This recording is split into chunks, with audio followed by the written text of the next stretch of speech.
1942년 미군과 일본군 간에 큰 전투가 벌어진 남태평양에서 멀리 떨어진 곳에 알류샨 열도라는 곳이 있습니다. 과달카날에서 알류샨까지의 거리는 약 6,800여 킬로미터입니다. 알류샨 열도의 여러 섬들을 좀 더 확대한 위성 사진을 보면 섬들의 하얀색으로 되어 있는 부분이 보이는데 이건 눈이 쌓여 있는 것입니다. 이것은 현재 알류샨 열도 지역에서 5,600여 명으로 가장 인구가 많은 도시인 우날라스카시의 모습을 찍은 것입니다. 사진을 찍은 시점이 1월이라고는 하는데 산 위에 쌓인 눈을 확실히 볼 수 있습니다. 이 도시는 동쪽으로 알래스카 쪽에 치우쳐 있고 앞으로 벌어질 전투의 주 무대가 될 아투섬은 서쪽 소련 쪽으로 치우쳐 있는데요. 아투섬은 역대 최고 기온이 25도이고 1년 중 가장 기온이 높은 7, 8월에 기온이 평균 약 9도에서 10도, 겨울에는 0도에서 영하 1도 정도로 기온이 형성됩니다. 이에 반해 남태평양의 과달카날은 역대 최고 기온은 40도가 훌쩍 넘었고 대략 여름엔 낮 평균 기온이 32에서 3도, 겨울엔 10도 정도여서 병사들이 전투를 진행하는 데 있어서도 환경에 큰 차이를 보여줄 것으로 짐작할 수 있습니다. 원래 이곳은 알래스카와 마찬가지로 러시아 영토였다가 1867년에 미국이 러시아로부터 알래스카를 720만 불에 구입하면서 같이 넘어왔습니다. 이 지역이 태평양 전쟁의 무대가 되는 것은 1942년 6월에 들어서입니다.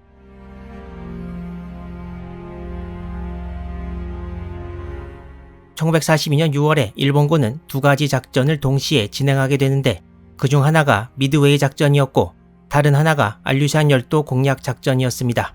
원래 전쟁 초기부터 일본군은 일본과 상대적으로 가까운 알류샨 열도를 점령 또는 공격 파괴해야 할 외곽 요지로 간주하고 있었습니다. 태평양 전쟁 초기에 동남아의 여러 지역을 신속 점령한 제1단 작전이 성공적으로 끝나고 일본은 이제 방어선을 확고히 하면서 미국과 호주를 잇는 루트를 끊는 작전을 중심으로 하는 제2단 작전을 추진하게 되는데 알류샨 열도도 그 작전의 일부로 들어가게 되었습니다. 원래는 미국과 소련이 베링해를 거쳐 서로 연락하는 것을 막고자 했지만 또 다른 이유로 이때 이미 개발 중이었던 B-29 폭격기에 관한 소문을 일본도 알고 있었고 항속거리가 긴 이 폭격기가 미국 영토인 알류샨 열도에서 출격해서 일본 본토를 폭격하는 것을 막아야 할 필요도 있었습니다. 알류샨에서 출발한 것은 아니었지만 이후 일본 본토에 원자탄을 떨어뜨린 것도 B-29였습니다. 또한 1942년 2월에 일본군 도상연습에서 B-29가 본토 폭격에 성공하는 상황도 발생했습니다. 일본군은 곧 알류샨에 파견할 병력의 편성에 들어갑니다.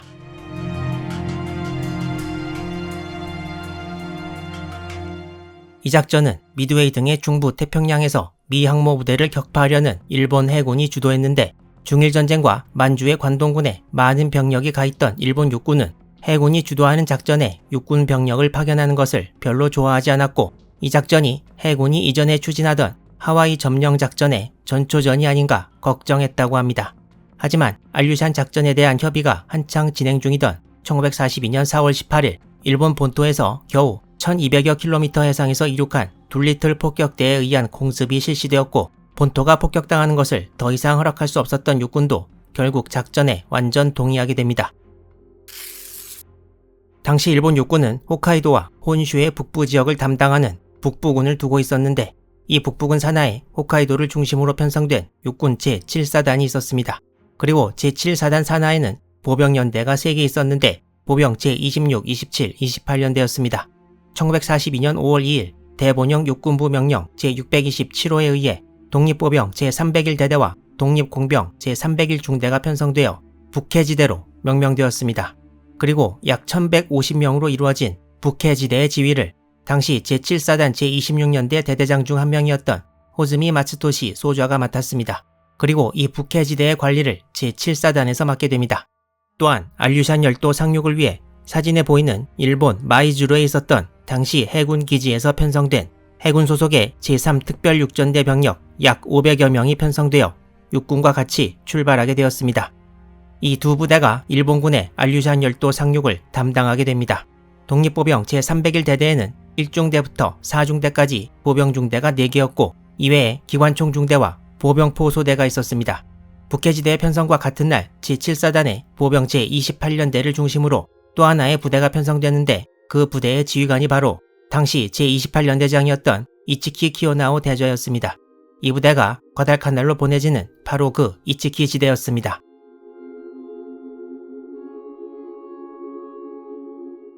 북해지대에 떨어진 대본영 육군부 명령에는 알류샨 열도의 서부 요지를 공략해서 미군의 폭격기를 이용한 항공 진공 작전을 곤란하게 만든다는 것이 작전 목적으로 명시되어 있었습니다.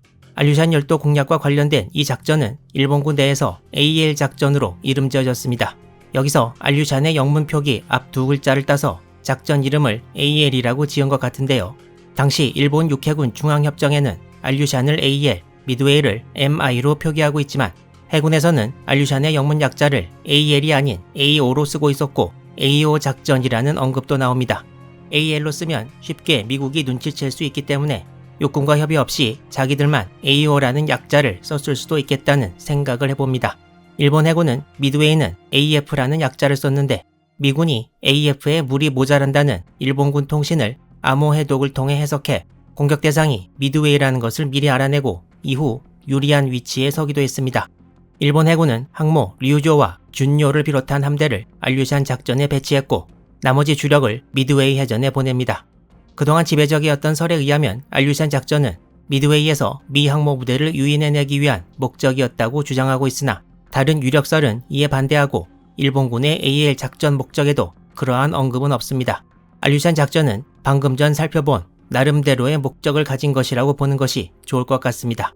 곧 작전이 시작되고 미드웨이로 향하는 함대는 1942년 5월 27일, 알류샨으로 향하는 함대는 하루 더 빠른 5월 26일 일본에서 출항했습니다.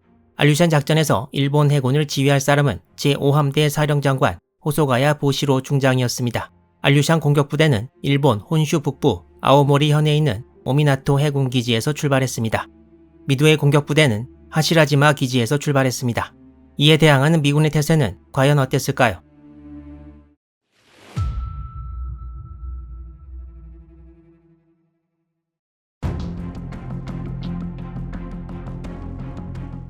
(1942년 6월) 초 미군도 알래스카에 병력을 주둔시키고 있었는데 알래스카 내륙 지역에도 있었고 남쪽에 포트 렌달에 약 12,000명 그리고 알류샨 열도로 들어와서 더치하버에 해군기지가 있었고 조금 더 알류샨 열도로 들어간 곳에 활주로가 하나 있었습니다. 알래스카의 전체 미군 병력은 약 45,000명이었지만 지도에서 보이는 세 군데 기지에 주둔한 육군 병력은 약 2,300명에 불과했습니다. 이 중에 가장 내륙 쪽에 위치한 포트 렌달 비행장은 1942년 3월에 완공되었습니다. 미국은 이미 1939년에 일본과 전쟁이 일어난다면 알래스카 지역이 일본군이 미 본토로 접근할 수 있는 루트가 될 것을 걱정하고 있었습니다. 이 당시 미군은 알려진 대로 일본군의 암호 해독에 큰 성과를 거두고 있었는데요. 이미 4월 27일에 일본군이 더치하버를 목표로 하고 있다는 것을 파악했고 일본 해군의 곤도 노부타케 제독이 알래스카 지역 해도를 요청하는 전문도 입수했습니다. 여러 정보를 바탕으로 미군은 5월 15일에는 일본군이 알류샨 열도의 더치하버 지역을 5월 30일에서 6월 10일 사이에 공격할 것이라고 상당히 근접하게 예측할 수 있었습니다.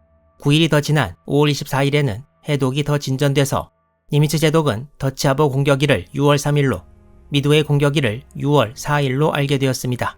하지만 미드웨이로 일본 항모 4척이 온다는 사실을 전부 파악한 미군은 항모를 비롯한 대부분의 해군 전력을 미드웨이로 보내고 알래스카에는 일부만 보내게 됩니다.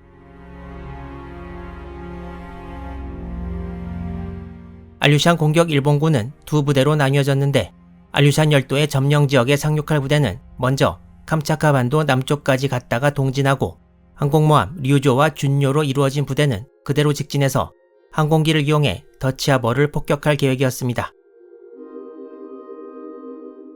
알류샨 열도 지역을 좀 더 확대해서 나타내는 이 지도에서 일본군의 공격 대상은 먼저 알류샨 서쪽 끝부분에 해당하는 아투섬, 그리고 아투에서 약 300km 동쪽에 있는 키스카섬, 그리고 키스카에서 동쪽으로 약 400km 거리에 있는 아닥섬이었습니다. 일본군은 사전 정찰을 통해 이곳의 방비 태세가 엄중하지 않을 것 같다는 짐작을 하고 있었습니다. 상륙작전 지원을 위해 일본 항공모함 부대의 항공기들로 공격하게 될 더치하버는 가장 동쪽에 위치하고 알래스카 본토와 가까운 우날라스카 섬에 있습니다. 이 지도는 더치하버가 있는 우날라스카 섬을 더 확대해서 나타낸 것입니다. 이곳에는 대공포 부대와 내셔널가드 육군 그리고 약간의 해병대 병력이 주둔하고 있었는데 이곳에 지원이 많지는 않았고 그 단적인 예로 이 부대가 가지고 있는 대공포는 주로 1918년에 도입돼서 1930년대 초반에 이미 이 손으로 물러난 3인치 M1918 모델이었습니다. 당시 이곳의 방어를 책임진 지휘관은 로버트 테오발드 제독이었는데 일본군 상륙부대가 아투섬과 키스카 섬을 목표로 가고 있다는 첩보를 미리 받았음에도 알류샨 열도 서쪽이 군사적으로 가치가 없다는 판단에 더해 해군에서 수집한 정보라는 것이 별로 쓸모없다는 본인의 신념으로 주어진 정보를 무시하고 알류샨 열도 서쪽은 그냥 놔두고 더치 하버만을 지키기로 결정합니다. 하지만 일본군은 더치 하버도 수비가 부실하다는 것을 2호 제19 잠수함의 정찰로 간파하고 상륙을 아예 더치 하버로 하자고 제안했으나 상륙 계획의 막판 수정은 이루어지지 않았습니다.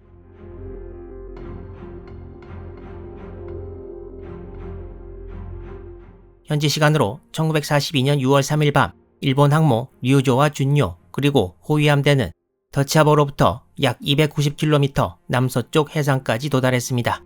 일본 항모들은 6월 4일 해가 뜨기 직전 공격 부대를 발진시키는데 이 항공대는 제로기 16기와 99함폭 15기 그리고 97식 함상 공격기 15기로 이루어졌습니다. 일본기들은 오전 4시경 더치하버 상공에 도착했으나 상공에 안개가 너무 많이 껴있어서 급강하 폭격기 전부와 제로기 11기가 그냥 귀환합니다. 나머지 항공기들은 더치하버에 공격을 개시했습니다. 이곳의 미군 수비 병력들은 폭탄 소리, 총소리에 잠이 깨서 서둘러 자기 위치로 뛰어갔습니다.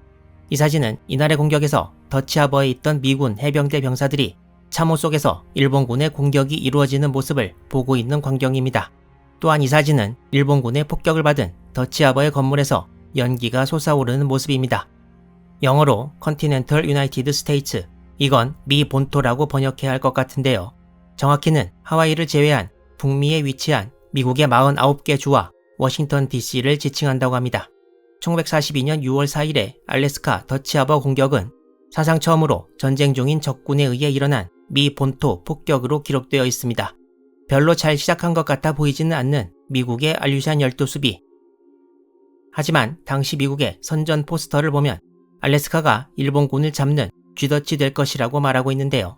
과연 미군과 일본군의 알류샨 열도 공방전은 어떤 결과를 가져오게 될까요? 앞으로 계속 이어지는 북태평양 알류샨 열도에서의 공방전 기대해 주시기 바랍니다.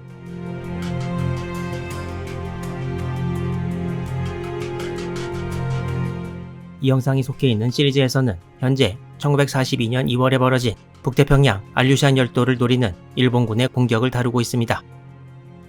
일본군은 알류샨 열도 서쪽 섬들에 지상군 병력이 상륙을 준비하면서 항공모함 류조와 준요에서 출격한 항공기들이 알래스카 본토 쪽에 가까이 있는 미 해군의 근거지 더치하버를 공습했습니다. 이른 아침에 이루어진 첫 번째 공습에서 일본 항공대는 많은 수의 항공기를 동원하지 못했고 더치하버의 막사에 일본군 폭탄이 떨어져 25명이 전사한 것이 아마도 1차 폭격에서 미군이 입은 가장 큰 피해가 아닌가 생각됩니다. 여기서 한 가지 정정 말씀을 드릴 것이 있는데요. 항모 류조와 준요 두 척에 의한 더치하버 1차 공습은 현지 시각 6월 4일이 아니라 3일이 맞습니다. 1차가 아니라 2차 공습이 6월 4일이고 시청자분들께 혼동을 드려 죄송합니다. 미군은 공습해오는 일본군 항공기들의 대공포로 사격을 가했지만 대공포가 구형이었던 데다가 탄약도 불량품이 많아서 제로기 한 기만을 격추시키는 데 그쳤습니다. 1차 공격에서 미군의 인명피해는 전사 32명에 이르렀습니다. 일본기들은 항모로 돌아오다가 미군 구축함들을 목격하고 항모에서도 공격대를 출격시키지만 미군 구축함을 발견하기 전에 당시 해역의 기상이 악화되었고 일본 항공기들의 캐브레터에 얼음이 생겨 그대로 돌아와야 했습니다. 일본 함대도 1차 더치하버 공습의 결과가 별로 좋지 않다는 점을 인지하고 일단 물러갔습니다. 이날과 다음날 미군기들도 출격해서 일본 항모를 발견하고 수차례 공격을 가했으나 일본 항모에 피해를 주지는 못했습니다. 일본군은 공격 전 더치하버에 대한 정보가 거의 없어서 무슨 시설이 있는지도 몰랐고 폭격기들이 상공에 도착해서 폭격 대상을 그제서야 설정하고 구름 위에서 거의 랜덤식으로 폭탄을 떨어뜨려야 했습니다. 일설에 의하면 미 함대를 공격하러 출격한 일본 항공기들이 기상이 악화되어 임무를 수행 못하고 항공모함에 돌아갈 수 있게 좌표등을 요청했는데 이걸 더치하버의 미군이 듣고 일본어를 할 줄 아는 미군이 일본 항공대에 바다 한가운데로 거짓 좌표를 보냈으나 일본 항공대는 실제 통신과 미군이 보낸 가짜 통신을 구분해서 무사히 귀환했다고 합니다. 당시 일본 항모부대를 지휘하던 사람은 제1항공함대 제4항공전대 사령관 가쿠다 가쿠지 소장. 원래 일본 항모부대는 더치하버를 공격한 후 다음 날에는 서쪽으로 약 700여 킬로미터 떨어져 있는 아닥 지역을 공습할 계획이었습니다. 그렇지만 아닥 지역에도 날씨가 영 안 좋을 것이 예상되었고 1차 더치하버 공격이 영 마음에 안 들었던 가쿠다 제독은 아닥 공격을 취소하고 다음날 더치하버에 2차 공격을 하기로 결정합니다.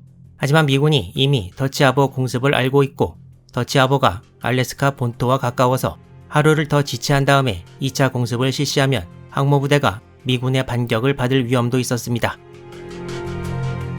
이건 1970년대에 더치하버 기지를 찍은 사진입니다. 이때와 마찬가지로 1942년에도 더치하버 기지 주변에는 높은 산지가 많았는데요. 6월 3일 공습이 끝나고 하루 종일 미군은 고지대에 위치한 대공포 등을 항구 주위로 내려서 배치하는 데 바빴습니다. 일본군이 더치하버에 상륙할 확률이 높다고 생각했기 때문이었습니다. 참고로 더치하버 기지는 태평양 전쟁이 끝난 후 여러 시설들이 그대로 버려졌는데요. 1970년대 이곳 근처에서 대게가 많이 잡히기 시작한 후 버려졌던 건물들이 관련 산업 종사자들로 채워지기 시작했다고 합니다. 1980년대 이 지역 정리와 개발을 위한 예산이 배정되어 사업에 들어갔다고 합니다.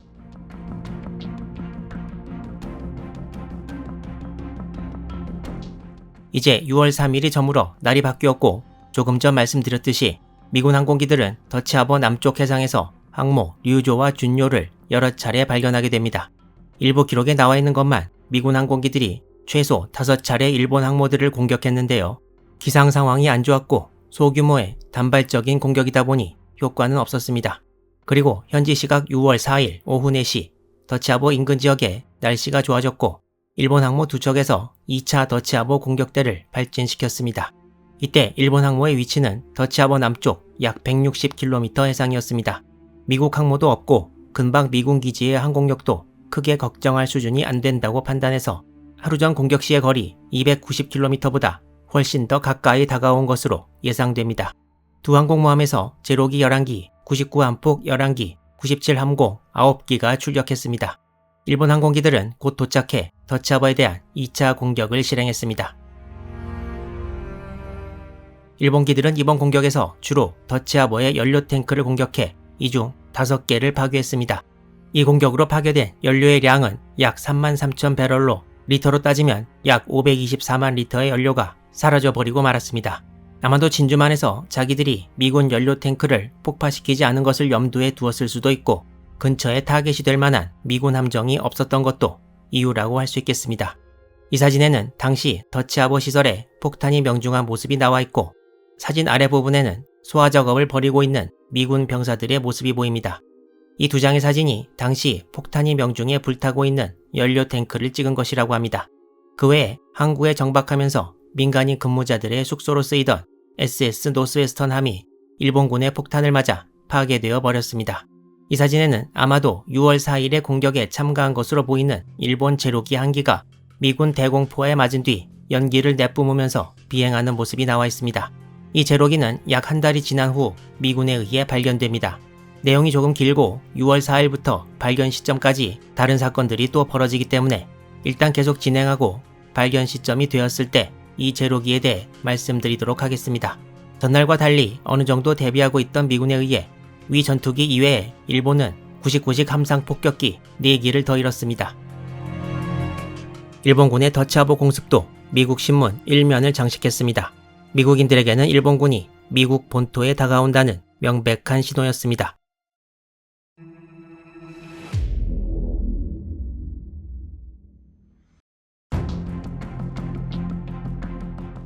일본 항모부대가 더치하버에 대해 2차 공격을 시도한 것은 6월 4일 오후 4시였습니다.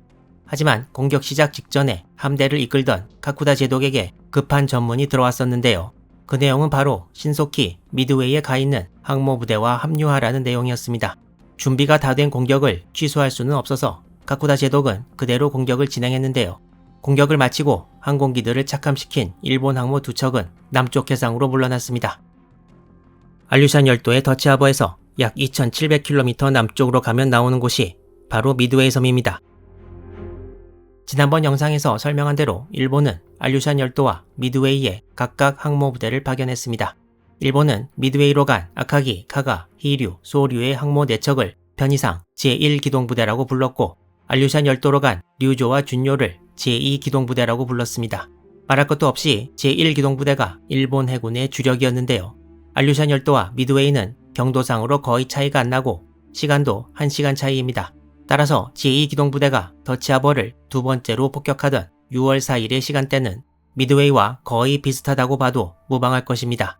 제2기동부대는 6월 4일에 더치하버 공격대를 오후 4시에 출격시켰는데 미드웨이에서는 이미 6월 4일 오전에 결정적 전투가 끝나 있는 시점이었습니다. 엔터프라이즈와 요크타운에서 출격한 급강화 폭격기들이 아카기, 카가, 소류의 폭탄을 퍼부어 기동 불능을 시킨 것이 오전 10시 30분이 약간 지난 시각. 히류까지 포함한 4척의 항공모함들은 6월 4일 오후부터 6월 5일 오전에 걸쳐 침몰하지만 제1기동부대가 초토화되었다는 소식은 6월 4일 중에 전해졌고 제2기동부대의 가쿠다 제독이 6월 4일 오후 4시 더치하보로 출격 직전에 받은 명령도 바로 미드웨이 해전 결과와 관련 있는 것이었습니다. 합류 명령에 이어 얼마 후 미드웨이와 알류샨 공격을 일시 연기한다는 명령이 재차 떨어졌습니다. 가쿠다 제독과 참모진들은 미드웨이에서 무언가 안 좋은 일이 일어났다는 것을 직감했으나 알류샨 공략은 그대로 진행할 것을 연합함대 사령부에 제안했고 참모진의 전후 회상에 의하면 문제가 생긴 미드웨이도 언젠가 점령할 수 있고 알류샨 공략은 대수롭지 않게 달성할 수 있다고 생각했다고 합니다. 따라서 제2기동부대에서도 미드웨이에서 일본 해군이 도대체 얼마만큼의 피해를 입었는지는 당연하겠지만 파악 못했던 것으로 보입니다.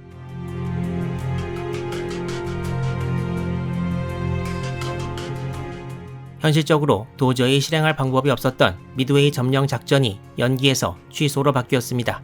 그리고 알류샨 작전 전체를 담당하고 제2기동부대를 포함한 북방부대 지휘부는 6월 5일 제1항공함대 사령장관이었던 나구모 추이치 중장으로부터의 전문을 받고 미드웨이에서 항공모함 4척이 전부 침몰했다는 사실을 알게 됩니다. 당시 북방부대의 일부였던 제5함대 참모장 나카자와 타스쿠의 전후 회상에 의하면 미드웨이 공략이 불가능해졌으므로 이 상황에서 알류샨을 점령해서 일본군의 초계선을 전진시키는 것은 무의미하다고 생각했다고 합니다. 하지만 당시 연합함대 참모부에서는 알류샨 공략은 초계선을 전진시키는 의미만 있는 것이 아니라 원래 작전 목적대로 미군이 일본 본토를 폭격하는 항공 진공 작전을 막을 수 있기 때문에 미드웨이에서의 실패에도 불구하고 계속 추진해야 한다고 말했다고 합니다. 그리고 북방부대에서도 동시에 내부적으로 알류샨 공략 작전을 계속 추진해야 한다는데 의견이 모아졌다고 합니다. 결국 일본 해군의 미드웨이 작전은 취소되었지만 알류샨 작전은 계속 진행하게 되었습니다. 일본이 미드웨이에서 항모 간 결전을 노렸다면 류조와 준요까지 전부 미드웨이로 보내 전력을 집중해서 미 함대를 격파, 미드웨이를 점령하고 이후 알류샨 공략을 시도했어야 했다는 의견도 있지만 이미 후회해봤자 소용은 없고 일본은 이제 하나라도 건져야 할 처지가 되었습니다. 원래 일본군은 알류샨 열도 서쪽의 아투섬, 키스카섬, 아닥섬을 전부 점령하려고 했습니다. 그렇지만 더치하버를 공격하면서 좀 더 서쪽에 예상치 못했던 미군 비행장을 발견했고 아닥섬 점령 작전에서 큰 피해를 볼 것이 염려되어 결국 아닥섬 상륙은 취소하게 됩니다. 일본군의 상륙 대상은 이제 아투와 키스카 두 개의 섬만 남게 되었습니다. 키스카는 마이주루 해군 제3특별육전대가, 아투는 육군 북해지대가 맡게 될 것이었습니다. 상륙부대를 실은 일본 함대는 알류샨 서쪽으로 미군의 감시망을 피해 숨어 있다가 아투섬과 키스카섬 쪽으로 살금살금 다가왔습니다.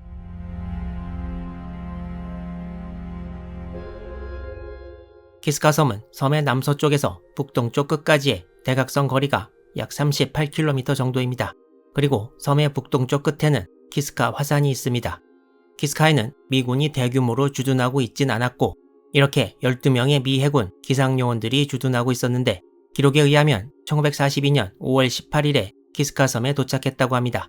참고로 이 사진에 있는 개 이름이 폭발을 뜻하는 익스플로전이라고 합니다. 이 사람들은 나름대로 참호도 파고 식량과 탄약도 비축하면서 점점 다가오는 것처럼 느껴지는 일본군의 상륙을 대비하고 있었습니다.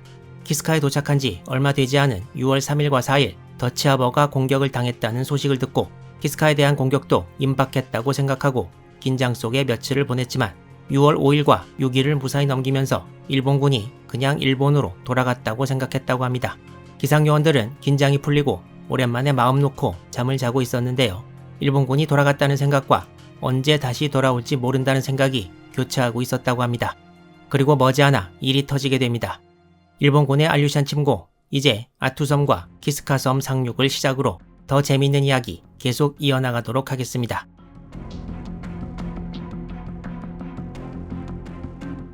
이 지도는 알류샨 열도의 키스카 섬을 확대해서 나타낸 것이고, 섬 북쪽에 눈으로 덮인 곳이 지난번 영상에서도 말씀드린 키스카 화산인데, 이 사진에는 미 해군 기상요원들이 있던 시설이 보이고 사진의 뒷배경이 바로 키스카 화산이라고 합니다. 섬 중앙부를 좀 더 확대해서 보면 위 지도와 같은데요. 확실한 자료는 찾기 힘들지만 당시 키스카 섬에 주둔하고 있던 미 해군 기상요원들의 거처는 섬의 중앙부에서 북쪽으로 좀 더 올라간 곳 어디쯤이 아닌가 생각됩니다. 지금부터 나오는 기록은 당시 키스카에 주둔 중이었던 미군 기상요원 중 하나였던 찰스 하우스의 회고를 중심으로 구성되어 있습니다. 1942년 6월 7일 오전 2시경, 자료의 이름은 없습니다만 가운데 개를 안고 있는 윈프리라는 성을 가진 병사가 2층 침대에서 하우스의 위에 누워있다가 갑자기 어택이라고 외쳤습니다. 갑자기 잠이 깬 하우스는 윈프리가 잠꼬대를 한다고 생각하고 다시 잠이나 자라고 얘기합니다.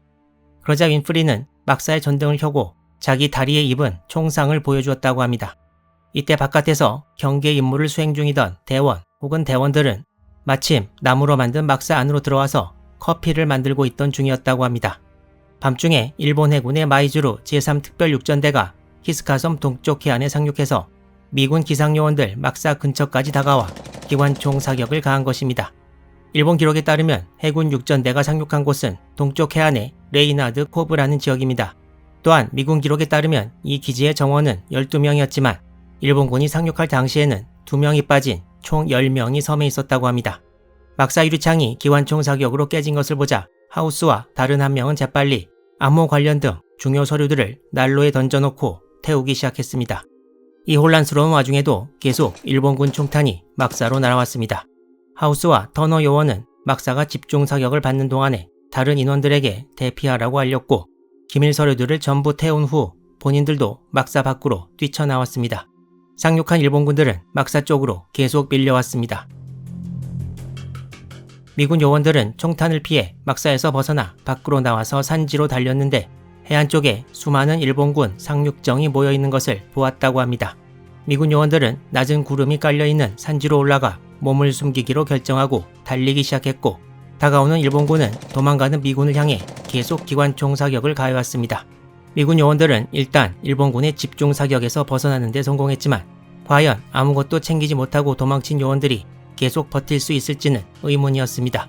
여기서 두 개의 기록이 상충되는 부분이 있는데 어느 미국 기록에는 일본군이 미군 2명을 사살했다고 나오고 또 다른 기록에는 2명을 초반에 바로 붙잡았다고 하고 일본 기록에도 포로로 잡았다고 나옵니다. 그리고 이것은 아마도 상륙 당일에 찍은 것으로 보여지는 일본 해군 육전대가 키스카섬을 점령하고 찍은 기념사진입니다. 일본 기록에는 상륙 후 약 3시간 만에 키스카섬의 주요 요지를 장악했다고 나옵니다. 이렇게 미드웨이 해전과 더불어 진행된 일본군의 키스카섬 점령 작전이 끝이 났습니다. 그렇지만 여기서 언급하지 않을 수 없는 스토리가 하나 나오는데요. 바로 키스카 주둔 10명의 미군 중 하나였던 찰스 하우스에 관련된 이야기입니다.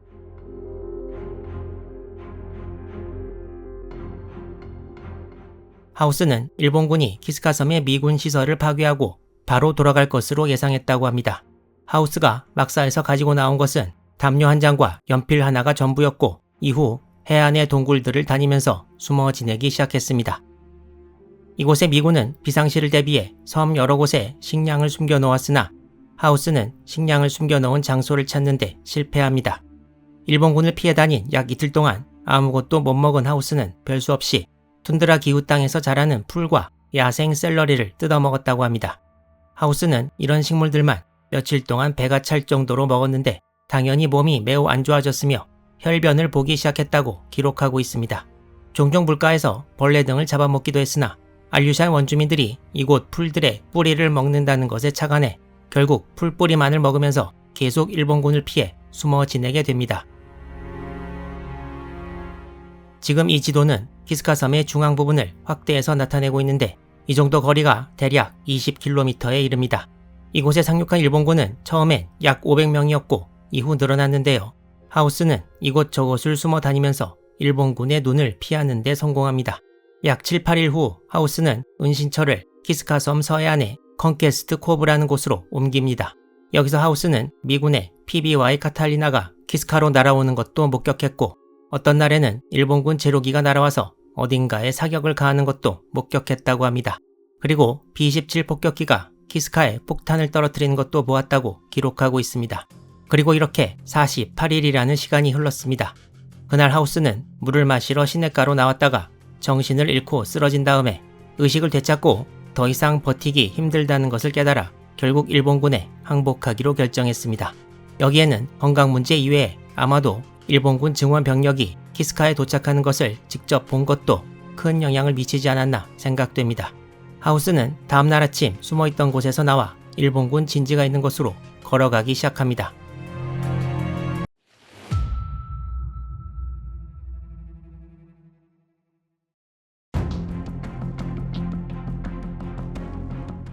하우스는 언덕 위에 있는 일본군 대공포 진지로 걸어갔는데 그냥 아무 말 없이 다가갔다가는 바로 총에 맞을 수 있다는 생각이 들었고 항복 의사표시로 백기를 흔드는 것이 가장 확실하지만 깃발 비슷한 것도 없는 관계로 자기가 입고 있던 속옷을 찢어서 흔들었다고 합니다. 그러자 대공포 진지에 다가오는 하우스를 목격한 일본군 몇 명이 다가와서 대공포 진지를 지휘하던 장교에게로 하우스를 데리고 갔습니다. 이 장교는 하우스에게 뭐라고 소리를 지르면서 성질을 부렸는데 이때 갑자기 B-17 폭격기가 상공에 나타났고 일본군 대공포가 사격을 가했으나 맞추지는 못했습니다. 사격이 끝난 후 일본군 장교가 팔로우 미라고 말했다는데 하우스의 기록을 볼 때 인용 표시도 되어 있는 걸로 보아 아마도 영어로 말한 것 같습니다. 일본군은 총에 대검을 장착한 후 하우스를 키스카 일본군 본부로 데리고 갔습니다. 일본군 본부는 미군 기상요원들 막사와 다른 부속 건물들이 있던 곳에 있었습니다. 하우스는 원래 미군 건물 3개가 있던 곳에 거의 50일 만에 일본군 건물이 24개 정도 들어서 있는 것을 보고 놀랐다고 기록하고 있습니다. 가까운 바다에는 여러 일본군 함정들이 있었고 그리고 연합군이 메비스라고 부르던 97식 대형 비행정도 목격합니다. 일본군은 하우스를 지휘부로 데리고 가서 차와 수프, 크래커를 먹였는데 하우스가 음식을 먹는 동안 약 200~300명의 일본군이 몰려와 마치 동물원의 원숭이를 구경하듯 하우스를 쳐다봤다고 합니다. 거의 50일에 가까운 기간 풀과 벌레만을 잡아먹으면서 산 하우스는 일본군에 항복했을 때 몸무게가 약 80파운드, 약 36.3kg 밖에 안 되었다고 합니다. 일본군은 하우스를 본부 건물 중 하나에 집어넣고 감시했는데 하루 세끼 식사도 잘 줬고 낮에는 밖으로 나가서 옷을 빨거나 설거지를 할 수 있었다고 합니다. 하지만 하우스가 들어가 있는 건물에는 언제나 구경하는 일본군이 있었고 키스카에 배가 새로 도착하면 상륙 후 우르르 몰려와 하우스를 구경했다고 합니다.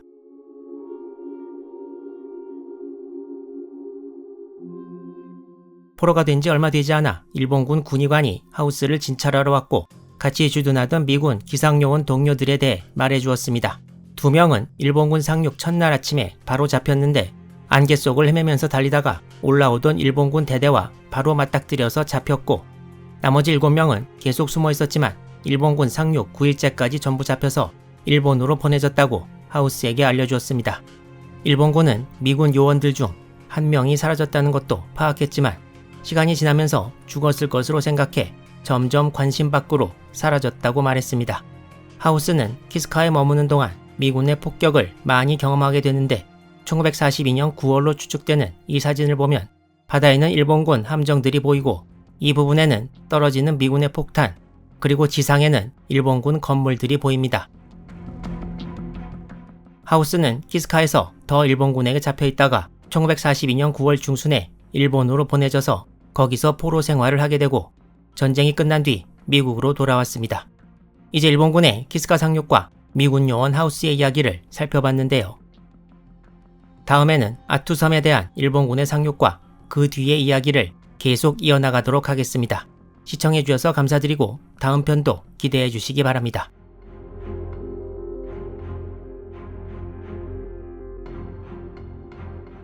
1942년 6월 중부태평양의 미드웨이 해전과 거의 동시에 일어난 일본의 알류샨 열도 공략전. 포격이나 폭격이 아닌 일본군의 미국 영토에 대한 직접 상륙전이 벌어지고 있는데요. 1942년 6월 3일과 4일에는 해군 기지인 더치하버 폭격, 6월 7일 새벽에는 일본 해군 육전대가 키스카 섬을 점령했고, 이제 거의 동시에 아투섬에 대한 일본군의 상륙이 벌어지게 됩니다.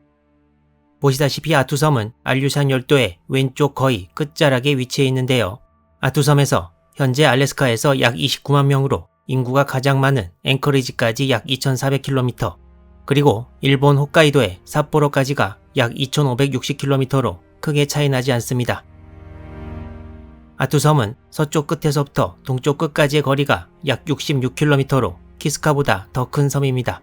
아투섬의 크기에 맞게 우리나라 수도권의 지도를 대략 맞춰보면 이 정도가 돼서 수비하는 측이나 공격하는 측이나 꽤 넓은 지역을 커버해야 됨을 알 수 있습니다.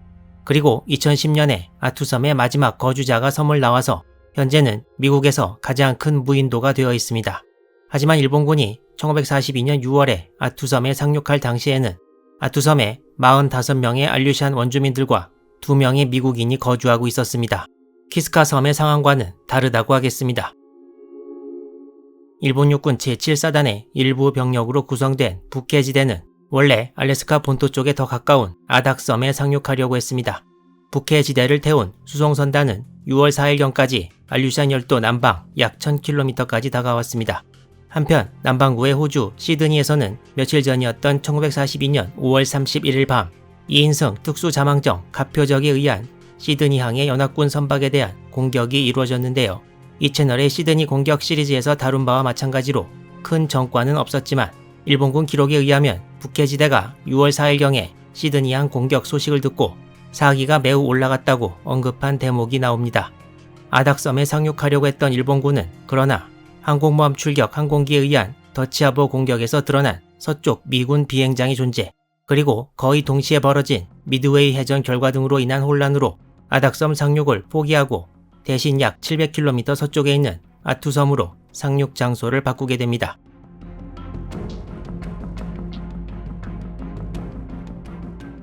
아투섬과 키스카섬 가운데 세미치 섬이라는 곳이 있었는데 북해지대를 태운 수송선단은 6월 6일경에 세미치 섬과 키스카 섬의 중간 부분을 통과해서 6월 6일 밤에는 아투섬 북동쪽 부근까지 도달한 것으로 보입니다.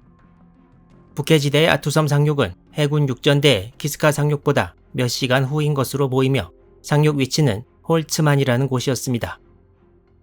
일본군이 상륙한 아투섬 북동쪽을 확대해보면 위와 같습니다. 이곳이 일본군이 처음 상륙한 홀츠만입니다. 일본군은 6월 7일 아침이 되어갈 무렵 아투섬에 상륙했고 기습 상륙 성공이라는 전문을 연합함대와 군령부 제5함대에 타전했습니다. 그런데 일본군이 노리던 최종 목적지는 사실 여기가 아니었고 동쪽에 위치해 있는 치차고프라는 곳이었습니다. 일본군은 상륙지 집결이 끝남과 동시에 전진을 시작했습니다.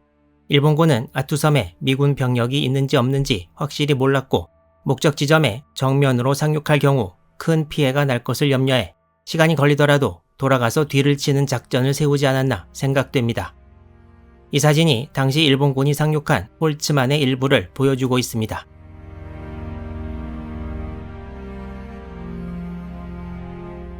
이 위성사진은 아투섬의 전체 모습을 나타내고 있고 상륙한 일본군이 전진할 곳이 바로 이곳 섬의 동북쪽인데 이곳을 좀 더 확대해서 보면 위와 같습니다. 여기 보이는 만을 치차고프만이라고 하는데 이곳에 아투 빌리지라는 곳이 있었습니다. 이 마을이 영상 초반부에 언급했던 45명의 원주민과 2명의 미국인이 있었던 곳인데요. 이 사진이 1937년 당시에 바닷가에 위치한 아투 빌리지를 보여줍니다. 이 사진 뒤에 보이는 산에 나 있는 길 어디에서 머지않아 일본군이 들이닥칠 텐데요. 이 사진은 이보다 3년 전인 1934년의 아투 빌리지를 보여줍니다. 1930년대에도 1942년과 이 마을의 인구는 별 차이가 없었던 것으로 보입니다.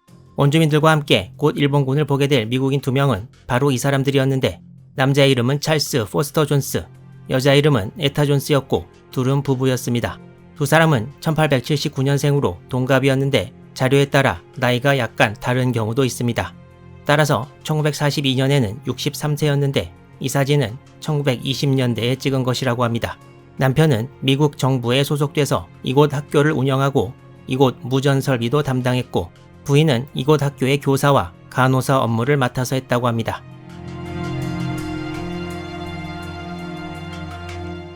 일본군 북해지대는 아투빌리지 쪽으로 오면서 상당히 큰 곤란을 겪은 모양입니다. 당시 일본 해군 연락장교가 북해지대에 관해 보고한 내용에 따르면 일본군 앞에 놓인 진로가 험준한 산이어서 행군이 매우 곤란할 것으로 보여졌고 안개가 많이 껴서 시계가 매우 불량하고 기온은 섭씨 0도였다고 합니다. 일본군은 제3중대가 선두에 서고 그 200m 뒤에 대대본부 그리고 그 뒤를 제1중대와 기관총 중대가 이어 행군을 시작했습니다. 일본군은 곧 짙은 안개로 산 정상을 알아볼 수 없고 현 지점의 특정이 곤란하다는 것을 알게 됩니다.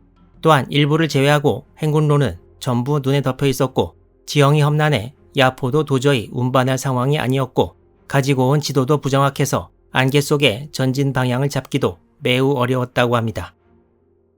상륙지부터 목적지까지 일본군의 행군 거리는 약 10여 킬로미터 정도로 추측되는데 기록에 의하면 일본군 선발대가 치차고프 만에 도착한 것은 행군 시작 약 7시간 후였습니다. 당시 일본 기록을 보면 산지를 돌파해서 한 길이 넘는 눈을 헤치면서 목적지로 나왔다고 하는데 방금 보셨던 아투빌리지 바로 뒤를 보여주는 이 사진과 거의 비슷한 지형이 아닌가 생각됩니다. 이 사진은 아투빌리지를 점령한 일본군이 일장기를 개항하는 모습이라고 합니다.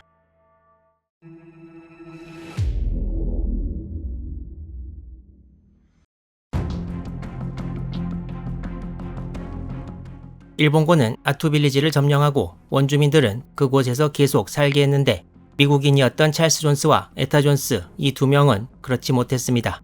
이들의 운명에 대해서는 상반되는 기록이 있습니다.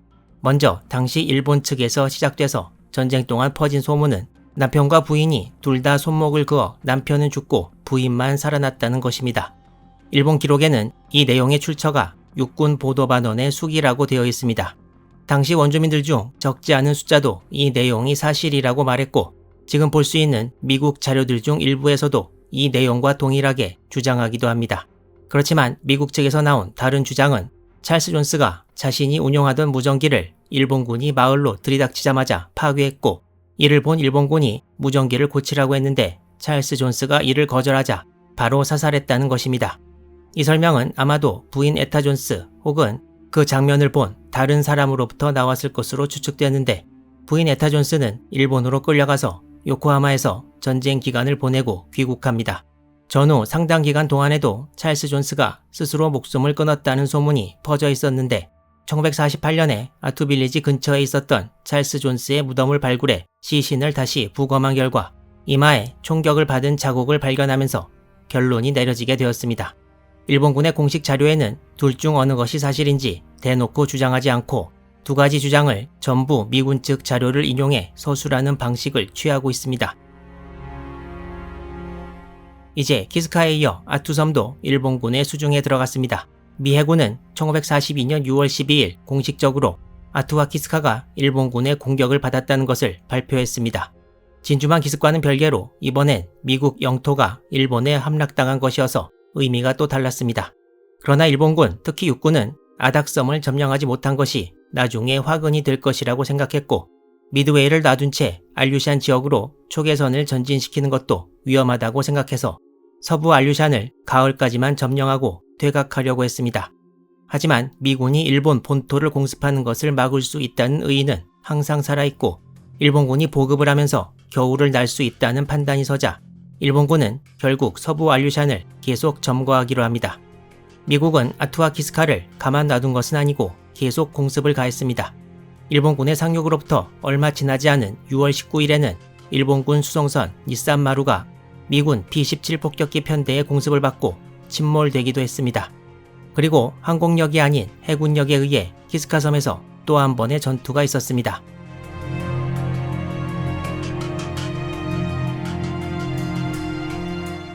미국 잠수함 USS 그라울러는 1942년 3월에 취역한 게이토급의 3번함입니다. 그라울러는 당시 40세였던 하워드 길모어 함장의 지휘하에 60명의 장교와 수병들이 1942년 6월 29일부터 알래스카 근해에서 첫 임무 수행에 들어갔습니다. 당시 키스카 섬에는 일본군이 주둔한 지 어느 정도 지나 있었고 지난번에 소개한 찰스하우스는 한창 도망 다니고 있었는데요. 1942년 7월 5일 미 잠수함 그라울러가 지도에 표시된 키스카 항구 쪽으로 잠입합니다. 이때 키스카항 근처에는 보급 등을 위해 일본 구축함 시라누이, 구축함 아라레, 그리고 아라레와 같은 급의 카스미가 항구 바깥에 정박해 있었습니다. 또한 일본 수상기 모함 치요다도 키스카항 인근에 있었습니다.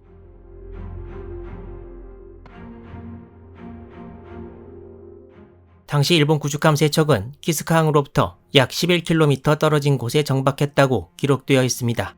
3척의 일본 구축함 곁으로 그라울러가 천천히 접근해서 어뢰 6발을 발사해 구축함 3척에 한 발씩을 전부 명중시켰습니다. 시간은 정확하지는 않지만 현지 시각 오후 9시 정도로 추측됩니다. 먼저 시라누이는 함수 부분에 어뢰를 맞아 앞부분이 거의 절단되면서 대파되어 승조원 3명이 사망하고 자력 항행이 불가능해 일본까지 2달 걸려 견인되어 간 후 1943년 11월까지 1년 5개월 이상 전열에서 이탈해 수리를 받게 됩니다. 아라레는 함 중앙 부분에 어뢰를 맞고 다시 한 발이 명중해 함이 V 모양으로 꺾였다고 전해지며 곧바로 104명의 전사자를 내면서 침몰했습니다. 카스미도 함수 부분에 어뢰를 맞고 대파되어 10명의 전사자를 내고 1943년 6월까지 일본에서 수리를 받게 됩니다. 일본 해군의 제18 구축대가 이 3척의 구축함과 다른 한 척으로 구성되었는데 그야말로 순식간에 부대 하나가 사라져버린 꼴이 되었습니다.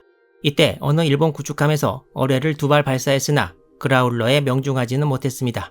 키스카항 인근에 안개가 껴서 원래 위치보다 바다로 더 나가서 닻을 내린 것이 그라울러가 쉽게 어뢰를 발사할 수 있었던 이유라는 이야기도 있습니다. 그라울러는 첫 임무에서 대전과를 거두고 7월 17일에 진주만으로 돌아왔고 길모 함장은 1계급 특진으로 중령이 되고 네이비 크로스도 받게 되었습니다. 하지만 제18 구축대 사령이었던 미야사카 요시토 대좌는 7월 14일부로 해임되었고 7월 28일자로 일본 쿠레 진수부로 발령받습니다. 이후 미야사카 대좌는 과달카날 해전에서 전함 히에이를 잃은 니시다 마사오 그리고 아베 히로아키 소장과 함께 1943년 3월 20일 예비역으로 편입됩니다. 동일한 전투를 치른 두 지휘관의 운명이 너무나 대비된다고 하겠습니다. 잠수함 그라울러도 첫 출항에서 그야말로 대박 성과를 거두고 금이 환영한 셈이 되었습니다. 하지만 7월 5일 이날 일본 해군의 고난은 절대 끝난 것이 아니었습니다.